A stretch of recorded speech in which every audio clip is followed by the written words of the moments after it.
রবিবার অনুষ্ঠিত হয়েছে ইসলামপুর আদর্শ সংঘের দ্বিবার্ষিক সাধারণ সভা। ক্লাবের আগামী দিনের কর্মসূচি এবং অগ্রগতি নিয়ে আলোচনা করেন উপস্থিত পদাধিকারী এবং সদস্যরা। পাশাপাশি নিয়ম অনুযায়ী নতুন কমিটিও গঠন করা হয়। আগামী 2 বছরের জন্য ক্লাবের নতুন কমিটির সভাপতির দায়িত্ব দেওয়া হয়েছে চিত্রজিৎ রায় পাখিকে। অন্যদিকে সহসভাপতি হয়েছেন রঘুপতি মুখার্জি। পুনরায় ক্লাবের সম্পাদক মনোনীত হয়েছেন রাজ সাহানি, সহসম্পাদক দেবাংশু দাস কুটু ও অমন শর্মা, এবং কোষাধ্যক্ষের দায়িত্ব দেওয়া হয়েছে আদিত্য দাস ওরফে রানাকে। এছাড়া সুষ্ঠুভাবে ক্লাব পরিচালনার জন্য ক্লাবের নবীন এবং প্রবীণ সদস্যদের নিয়ে স্পোর্টস সম্পাদক সুজয় চন্দ্র, সাংস্কৃতিক সম্পাদক অশোক প্রামাণিক, সমাজসেবা সম্পাদক জ্যোতির্ময় শেঠকে গুরুত্বপূর্ণ পদের দায়িত্ব দেওয়া হয়েছে।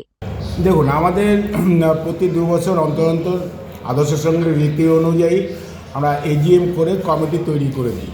আর সেই কাজটাই আজকে আমরা সম্পন্ন করলাম। 2 বছর হয়ে গেল। আজকে আমাদের নতুন কমিটি তৈরি হলো, নতুন কমিটির সদস্য তৈরি হলো, এবং যারা যারা আমরা নতুন কমিটি যাদের নিয়ে এসেছি, আজকে প্রেসিডেন্ট হিসাবে আমরা চিত্রজিৎ রায়কে নিয়েছি, আর ভাইস প্রেসিডেন্ট আমাদের যে আসলো রঘুপতি মুখার্জি, সেক্রেটারি আমাদের রাজ সাহেবী, বিগত দিনে উনি ছিলেন, এবারে ওনাকে রাখা হয়েছে ওনার কর্মক্ষমতার উপরে। তা অ্যাসিস্ট্যান্ট সেক্রেটারি দাস, তার নাম কুটু বলে আমরা সবাই পরিচিত।